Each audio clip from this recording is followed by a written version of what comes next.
দর্শক, ঈদ উপলক্ষে বিভিন্ন সেমাই কারখানায় অভিযান চালাচ্ছে র্যাব। আমরা যুক্ত হচ্ছি সেই অভিযানে। সেখানে আছেন আমাদের সহকর্মী সাকিব, যুক্ত হচ্ছি তার সাথে।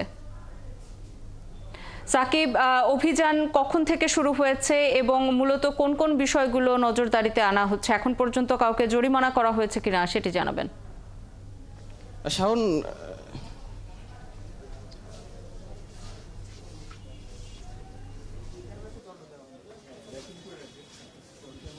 শাওন, আপনি জানেন যে পবিত্র ঈদ আসন্ন এবং এই ঈদ উপলক্ষে সেমাইয়ের যে চাহিদা বৃদ্ধি পায়, সেই সেমাইয়ের চাহিদার কারণে কিন্তু সেমাইয়ের উৎপাদনও কিন্তু বৃদ্ধি পেয়েছে এবং এর ফলে কিন্তু অস্বাস্থ্যকর উপায়ে বিভিন্ন জায়গায় সেমাই উৎপাদন করা হচ্ছে, বিভিন্ন অস্বাস্থ্যকর উপায়ে সেমাই প্রস্তুত করা হচ্ছে। তেমনই একটি কামরঙ্গীরচরের একটি কারখানায় আসলে অভিযান পরিচালনা করছেন র্যাব 2 এবং এর সঙ্গে নির্বাহী ম্যাজিস্ট্রেট এবং র্যাবের যে অন্যান্য গোয়েন্দা সংস্থা রয়েছে তারা রয়েছেন। তারা একটি কারখানাকে কিছুক্ষণ আগে আমরা যে কারখানাটিতে এখন রয়েছি সেখানে অস্বাস্থ্যকর উপায়ে আসলে সেমাই প্রস্তুত করার কারণে তাকে তার মালিককে 20,000 টাকা জরিমানা করা হয়েছে এবং আমরা এখানে এসে দেখতে পেলাম যে বেশ অস্বাস্থ্যকর পরিবেশে সেমাইগুলো প্রস্তুত করা হচ্ছে এবং যে ঘরটিতে সেমাই প্রস্তুত করা হচ্ছে তার উপরে কিন্তু আমরা বেশ ময়লা দেখতে পাচ্ছি। সেই ময়লার স্তূপের মধ্যেই কিন্তু এই সেমাইগুলো প্রস্তুত করা হচ্ছে এবং এখানে বিএসটি এর অনুমোদন যদিও রয়েছে, এই কারখানার মালিক বলছিলেন, তবে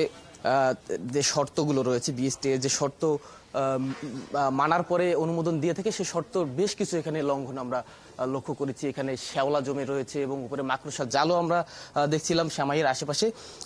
এর ফলে সার্বিক বিষয় বিবেচনা করে কিন্তু এখানে যে নির্বাহী ম্যাজিস্ট্রেট অভিযান পরিচালনা করছেন তিনি কিন্তু 20,000 টাকা জরিমানা করেছেন এবং আরও বেশ কয়েকটি সেমাই কারখানায় বা অন্য কয়েকটি কারখানায় অভিযান পরিচালনা করা হবে। আমরা সেগুলোতেও র্যাব 2 এর সঙ্গে যাব এবং সেই অভিযানগুলো সরাসরি আমরাও হয়তো দেখব বা দেখানোর চেষ্টা করবো। তো এখন পর্যন্ত এখানে কামরঙ্গীরচরে একটি সেমাই কারখানায় আমরা ছিলাম এবং এই অভিযান এখন কিন্তু শেষ হয়েছে 20,000 টাকা জরিমানা করার মাধ্যমে। আরও কোন কোন কারখানায় অভিযান হবে সেসব আমরা হয়তো আবারও পরবর্তী বুলেটিনে যুক্ত হতে পারবো সেসব নিয়ে। শাওন, ধন্যবাদ যুক্ত হবার জন্য।